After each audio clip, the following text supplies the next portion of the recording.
Breast feeding mothers என்ன மாதிரியான உணவுகளை அவாய்ட் பண்ணும்? ரொம்ப காமனாக என்ன கேட்குற ஒரு கொஸ்டின். ஃபர்ஸ்ட் பார்த்தீங்கன்னா ஃபிஷ்ஷஸில் வந்து omega fatty acids, folic acid ரொம்ப அதிகமாக இருக்குது. ஸோ பேபிக்கும் ரொம்ப நல்லது. ஆனால் என்ன மாதிரி ஃபிஷ்ஷஸ் எடுத்துக்கிறீங்கிறது ரொம்ப முக்கியம். ஹை மர்க்யூரி கண்டென்ட் உள்ள ஃபிஷ்ஷஸை அவாய்ட் பண்ணணும்.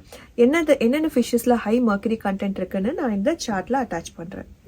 டீ, காஃபி அண்ட் சாக்லேட்ஸ், இதிலெல்லாம் கேஃபீன் கண்டென்ட் ஜாஸ்தினால இதெல்லாம் அவாய்ட் பண்ணிக்கோங்க.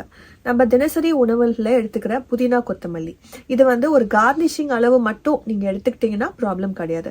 ஆனால் ரொம்ப அதிக அளவில் எடுத்துக்கிட்டிங்கன்னா இதுவே உங்களோட மில்க் சப்ளையை கம்மி பண்ணிடலாம். அதுக்கப்புறம் processed foods, sugary foods, so இதில் எந்த விதமான நியூட்ரிட்டிவ் வேல்யூஸே கிடையாது. சப்போஸ் இன்கேஸ் உங்களோட பேபி வந்து திடீர்னு நீங்கள் ஒரு உணவு எடுத்ததுக்கப்புறம் ரொம்ப அழ ஆரம்பிக்கிறாங்க அப்படின்னா பேபிக்கு கோலிக் இருக்குன்னு சொல்லுவோம், அதாவது கேஸ் ஃபார்மேஷன். அந்த மாதிரியான கோலிக் இன்டியூசிபிள் உணவுகள் என்னென்னு பார்த்தோன்னா பருப்பு வகைகள், லென்டில்ஸ். இன்கேஸ் உங்களோட பேபி வந்து ரொம்ப அழறாங்கன்னு அப்படின்னா ஒரு 2 to 3 வீக்ஸ்க்கு அந்த மாதிரியான உணவுகளை அவாய்ட் பண்ணிடுங்க. லென்டில்ஸில் ஸ்பெசிஃபிக்காக chana, rajma, kidney beans. Thank you.